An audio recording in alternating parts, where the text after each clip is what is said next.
The journey of our guest Simon Harrison, who chose the name Salman after embracing Islam, is a story worth contemplating. Its first chapter began in the Kingdom of Bahrain, which he loved for its openness, friendliness, and transparency. During this journey, he questioned some matters and linked them to his beliefs with the sincere feelings coming from the heart. In his research in the Holy Book and stories collected over a long period of time, he studied many aspects while studying the Holy Quran, in which he found practical solutions, as he describes, regarding the way we should live our lives, which is the reason that led him to embrace Islam 2.5 years ago. Many details in the interview that Al-Bilad newspaper conducted with the chairman of the Australian, Bahraini and New Zealand Business Chamber, Salman Harrison. Look, I've been coming to this region now for 20 years, and what never seeks to please me is the openness and the friendliness and the transparency of Bahrainis. I bring a number of companies with me every year, and the first thing they say, it's like coming home after a few days. So it's the warmth, it's the family encompassment of people that come here that I think is one of the most attractive features of the Bahraini peoples. I guess, look, I come from a culture in Wales. We're not an island, but we are a very, I guess, a culture that looks after each other. And so I'm used to living in places like that. And funnily enough, moving to Australia, I find that same warmth, that same family and community atmosphere. Despite the fact that we're a huge continent, we take 6 hours to fly across Australia, our communities are very tightly meshed together. And certainly when I come to Bahrain, it's the warmth and it's the inclusion that I think attracts you every time you come here. It was only 2.5 years ago I became Muslim. It's not conversion, it's reverting to your previous state from when you were born. So I understand that more than I did. Look, we're all Abrahamic religions and faiths.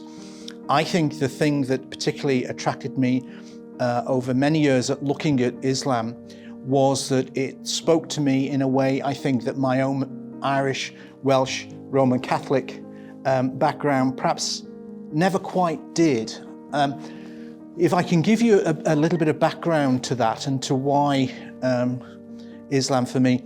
As a lawyer for nearly 40 years, I was privileged to do a lot of work for people who had survived from sexual and other assaults while they were children in homes. Now, often it would be the case that they were abused by priests in those homes. Now, the thing that concerns me about a lot of religions is the institutionalization of religion.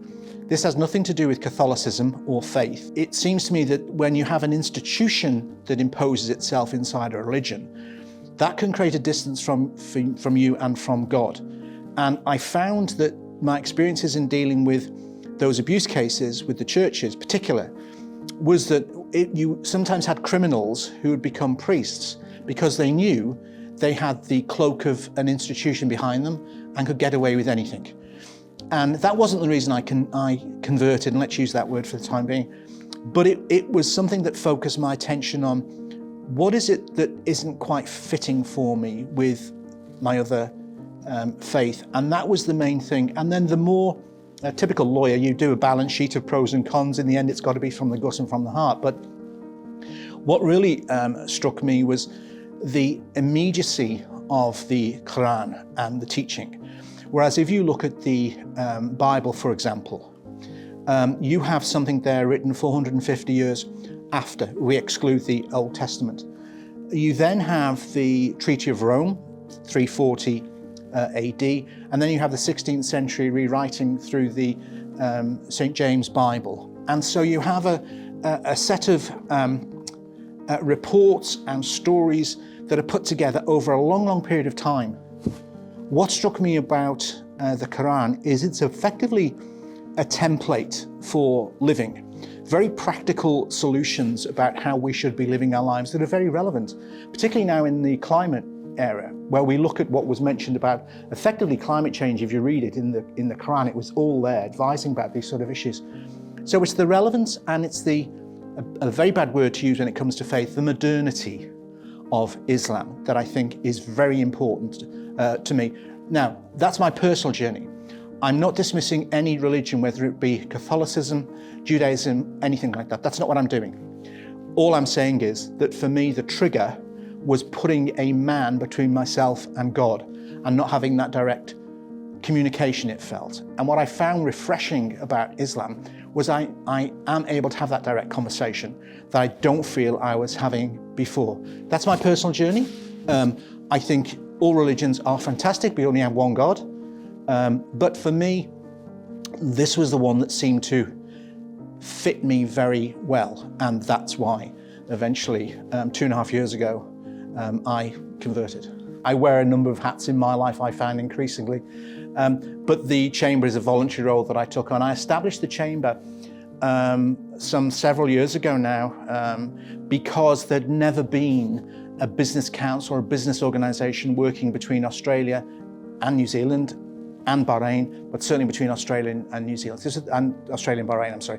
This is the very first such business organisation. But I felt it important because I wanted people to see this region for itself. So it is a business chamber, but we also look really at the societal contacts and the artistic contacts between these three nations as well. So it's a cultural thing as well. And what we found in Australia over the past few years now is our relationship with China has continued to get poorer. I've been working in this region. I was based here as a partner many years with a law firm, and I always saw the intrinsic value of that relationship for Bahrain with Australia, Australia with Bahrain. But only really this past few years we thought, no, we really need to do something about that. And lo and behold, we now have something like 15,000 followers on social media and the like, looking at Bahrain to come to invest, travel, visit, partner with Bahrain for Bahrain's sake and Australia's sake, but also for Bahrain, Australia and the wider region. So we've seen it as a very inclusive connection and partnership, and we've been very blessed that we've signed various MOUs with various organisations here in Bahrain, and early next year we actually launch the Bahrain chapter of the Business Chamber. And the more the relationship has got worse with China, the more Australian and businesses looking for other regions to re-engage with. And we've been saying for 20 years that should be the Gulf region, and now that's actually happening. So it's very exciting.